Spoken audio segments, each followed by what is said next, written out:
Atrium में संकुचन होगा तो प्रेशर से ब्लड जो है फिर राइट और लेफ्ट वेंट्रिकल या दायां या बायां निलय में जाएगा। ठीक है, इसके बाद में वापस से क्या होगा? ठीक है, अच्छा यहाँ अभी जो है तभी जाएगा जब वेंट्रिकल जो है शिथिल अवस्था में रहेगा, रिलैक्स्ड अवस्था में। ठीक है, अब ब्लड जब यहाँ आ गया, ठीक है, वेंट्रिकल्स में, तो अब क्या होगा? वेंट्रिकल्स में कॉन्ट्रैक्शन होगा। ठीक इसी समय एट्रियम में क्या हो जाएगा? शिथिलन अवस्था आ जाएगी। ठीक है, तो जैसे वेंट्रिकल में जो है संकुचन होगा या कॉन्ट्रैक्शन होगा तो जो कपाट खुले थे ट्राइकस्पिड और बाइकस्पिड वाल्व ये दोनों बंद हो जाएंगे। ठीक है, जब ये बंद होंगे तो साउंड आएगा क्या? लब की। ठीक है, कौन सा साउंड आएगा? लब की। ठीक, उसके बाद में फिर राइट वेंट्रिकल से अशुद्ध रक्त कहाँ चला जाएगा? पल्मोनरी आर्टरी के द्वारा लंग्स में जाएगा। ठीक, संकुचन होने पर। जबकि लेफ्ट वेंट्रिकल से, ठीक है, शुद्ध रक्त पूरे शरीर में महाधमनी या महाशिरा के द्वारा पहुंचाया जाएगा। ठीक, मतलब अभी तक हम क्या पढ़ चुके, एक बार रिवाइज करते हैं डायग्राम के थ्रू। ठीक है, लंग्स में, ठीक है, ऑक्सीजन रिच या ऑक्सीजनेटेड ब्लड होगा। कैसे होगा? हम जब सांस लेंगे तो ऑक्सीजन और कार्बन डाइऑक्साइड दोनों की मात्रा के हम सांस के द्वारा लेंगे फेफड़े में। ठीक है, वहाँ ऑक्सीजन कार्बन डाइऑक्साइड का एक्सचेंज होगा। ठीक है, अब ब्लड में ऑक्सीजन की मात्रा बढ़ेगी तो ये ब्लड अब कहलाएगा क्या? ब्लड जो है शुद्ध रक्त या ऑक्सीजनेटेड ब्लड। ठीक है, फिर वो पल्मोनरी वेन के द्वारा, ठीक है, जब लेफ्ट एट्रियम या बाया आलिंद शिथिल अवस्था में रहेगा, ठीक है, तो ऑक्सीजन रिच ब्लड जो है उसमें आके भर जाएगा। कहाँ? लेफ्ट एट्रियम में। उसके बाद में फिर लेफ्ट एट्रियम जो है में संकुचन होगा। ठीक है, अब बाइकस्पिड वाल्व जो है यहाँ ये खुलेगा। ठीक, फिर ब्लड जो है कहाँ आएगी? लेफ्ट वेंट्रिकल में। अभी जो ब्लड है वो कौन सी है? शुद्ध रक्त। ठीक, उसके बाद फिर लेफ्ट वेंट्रिकल में ब्लड आने के बाद में लेफ्ट वेंट्रिकल में जो है संकुचन होगा। ठीक है, और एओर्टिक सेमुलर वाल्व जो होगा, ठीक है, ये एओर्टा है। यहाँ जो है लेफ्ट वेंट्रिकल और एओर्टा के बीच में एक कपाट पाया जाएगा जिसको बोलेंगे क्या? Aortic semilunar valve. इसके द्वारा होते हुए ब्लड, ठीक है, एओर्टा से होकर पूरे शरीर में पहुंचाया जाता है, different parts of the body को। ये कौन सा रक्त है? शुद्ध रक्त। अब डिफरेंट पार्ट्स ऑफ बॉडी में शुद्ध रक्त पहुंच गया, वहाँ इसको यूटिलाइज होगा। ठीक है, उसके बाद में फिर ब्लड जो है में ऑक्सीजन की मात्रा कम हो जाएगी और कार्बन डाइऑक्साइड की मात्रा अपेक्षाकृत बढ़ जाएगी, तब उसको बोलेंगे क्या? इम्प्योर ब्लड, अशुद्ध रक्त। ठीक है, अब ऐसे अशुद्ध रक्त जो है शरीर के विभिन्न हिस्सों से कलेक्ट होंगे और कहाँ एकत्रित होंगे? वेना केवा में। ठीक, वेना केवा के द्वारा ये जो अशुद्ध रक्त है ये राइट एट्रियम में आ जाएगा। ठीक है, राइट एट्रियम में फिर जब आने के बाद में जब राइट एट्रियम में जो है संकुचन होगा तो ट्राइकस्पिड वाल्व जो है खुलेगा।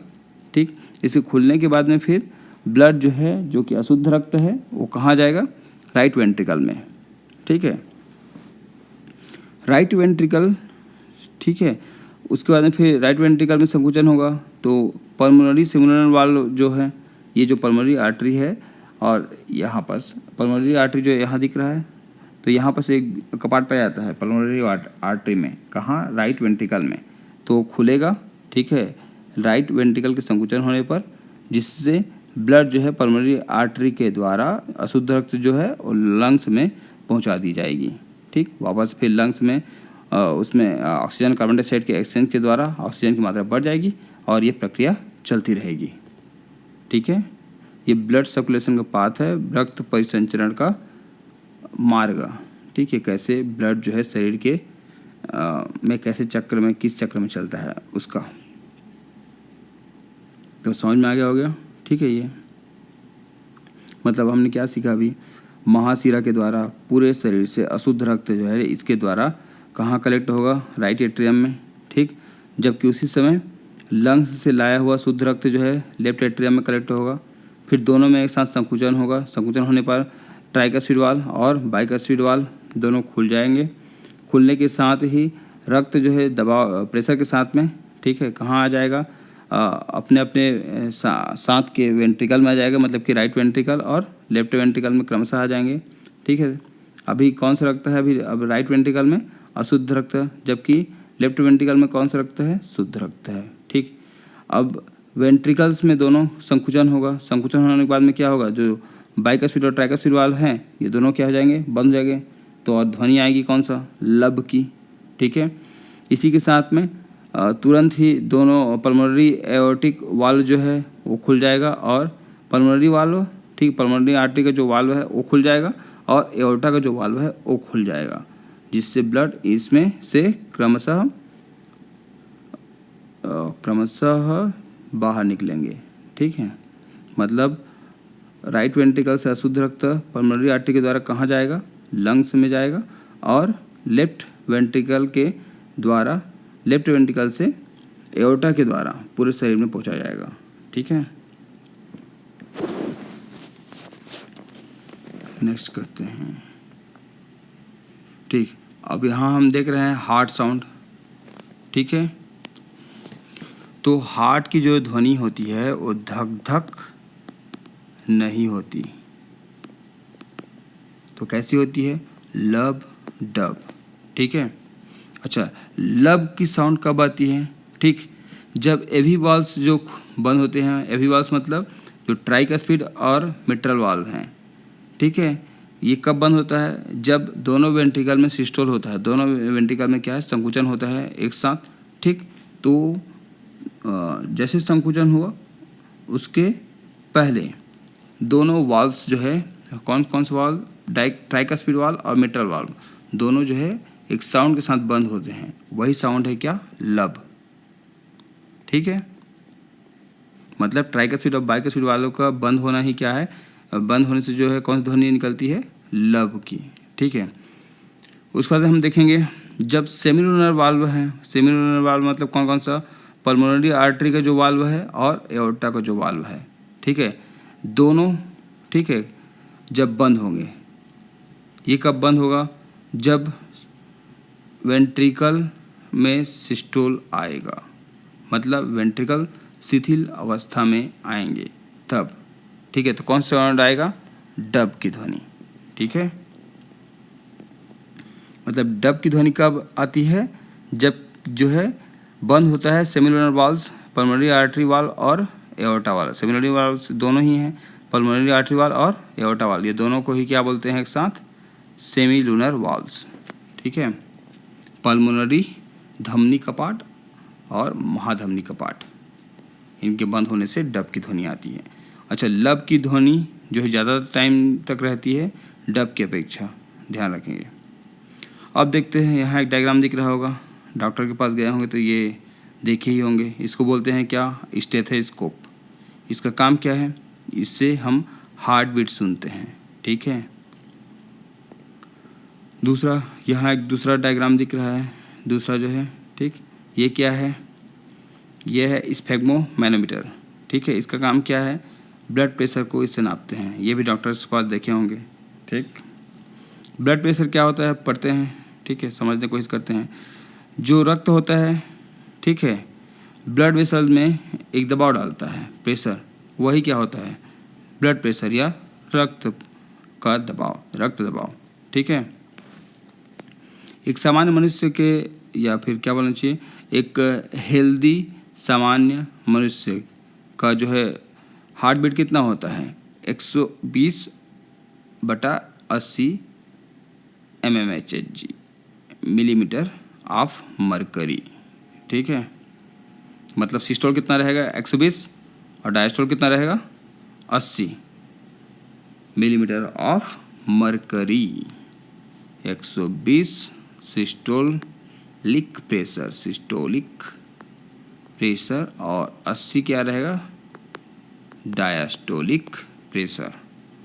ठीक, आगे देखते हैं। अब यहाँ ये डायग्राम दिख रहा है, मूवीज़ में खूब सारे देखने को मिला होगा ये।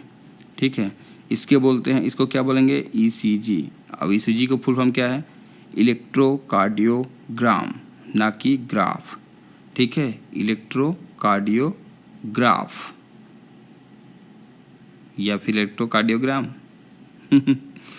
इसको बोलते हैं इलेक्ट्रोकार्डियोग्राम। क्लियर है? ग्राम।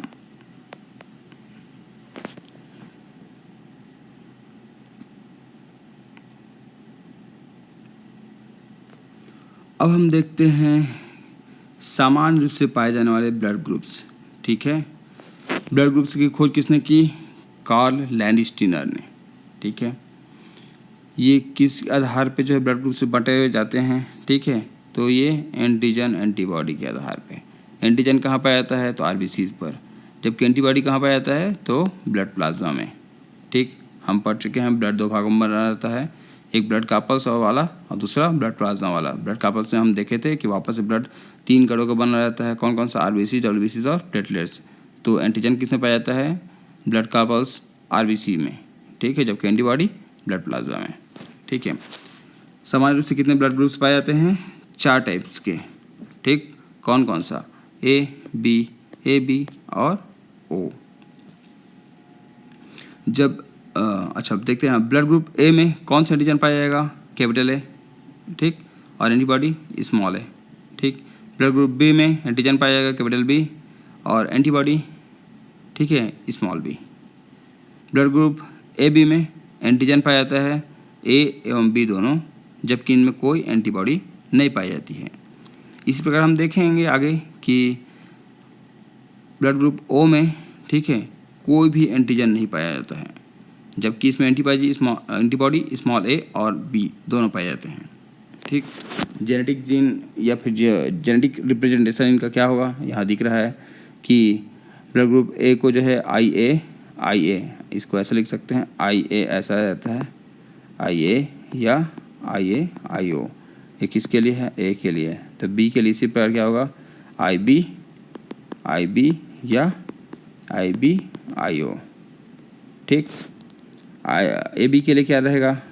आई ए, आई बी, ये बी यहाँ ऊपर में रहेगा ऐसे, ठीक। जबकि ओ के लिए जेनेटिक रिप्रेजेंटेशन कैसे करेंगे? आई ओ, ठीक है।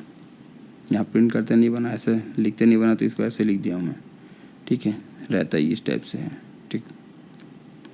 अब देखते हैं ब्लड डोनेशन, कौन किसको ब्लड डोनेट कर सकता है, कौन रक्त का दान किसको कर सकता है, ठीक। तो यहाँ देखेंगे कि हम कि ए जो ब्लड ग्रुप है ये ए और ए बी दोनों को दे सकता है, बी जो है बी और ए बी दोनों को दे सकता है, ए बी केवल ए बी को दे सकता है, जबकि ओ सभी को दे सकता है, ए बी